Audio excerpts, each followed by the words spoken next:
सुभाष चंद्र बोस भारतीय स्वतंत्रता संग्राम के उन महान नेताओं में से एक थे जिन्होंने अपने साहस, त्याग और क्रांतिकारी सोच से इतिहास की दिशा बदल दी। वे केवल एक नेता नहीं, बल्कि आज़ादी की वो ज्वाला थे जो कभी बुझी नहीं। देश उन्हें प्रेम से नेताजी कहकर याद करता है। जन्म और प्रारंभिक जीवन।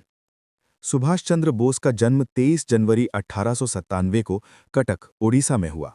उनके पिता जानकीनाथ बोस एक प्रसिद्ध वकील थे और माता प्रभावती देवी धार्मिक और संस्कारी महिला थीं। परिवार का वातावरण अनुशासन, शिक्षा और राष्ट्र प्रेम से भरा हुआ था।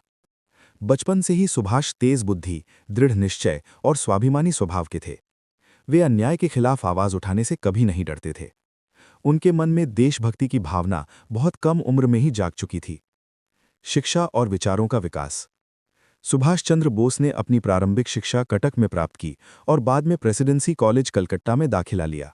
यहाँ उन्होंने अंग्रेजी शासन की नस्लवादी मानसिकता के खिलाफ आवाज उठाई, जिसके कारण उन्हें कॉलेज से निष्कासित कर दिया गया।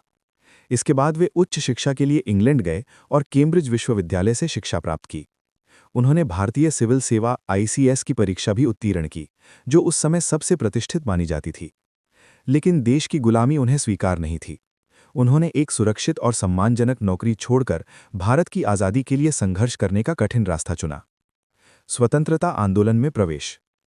भारत लौटने के बाद सुभाष चंद्र बोस महात्मा गांधी के नेतृत्व में भारतीय राष्ट्रीय कांग्रेस में सक्रिय भूमिका निभाई।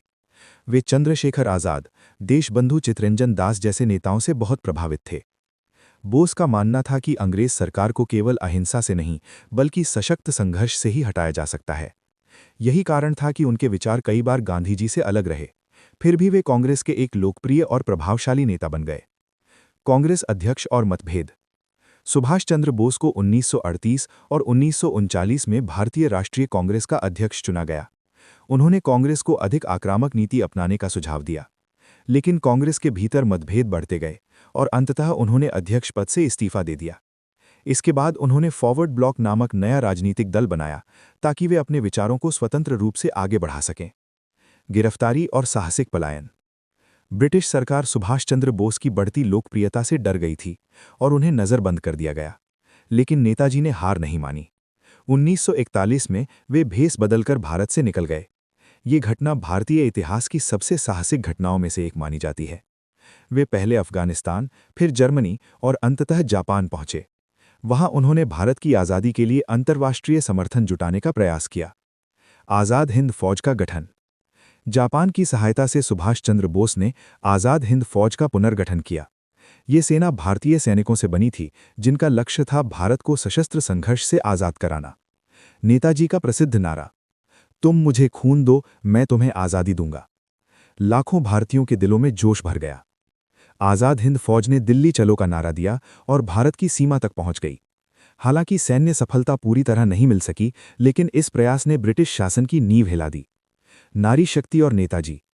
सुभाष चंद्र बोस महिलाओं की शक्ति में गहरा विश्वास रखते थे। उन्होंने रानी लक्ष्मीबाई रेजिमेंट का गठन किया, जो पूरी तरह महिला सैनिकों की टुकड़ी थी।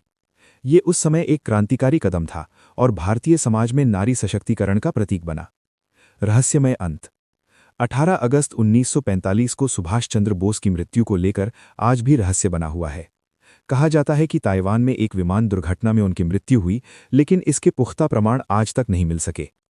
कई लोग मानते हैं कि नेताजी जीवित थे और किसी गुप्त स्थान पर रहे। ये रहस्य उन्हें और भी महान और रहस्यमय बनाता है। विरासत और प्रेरणा।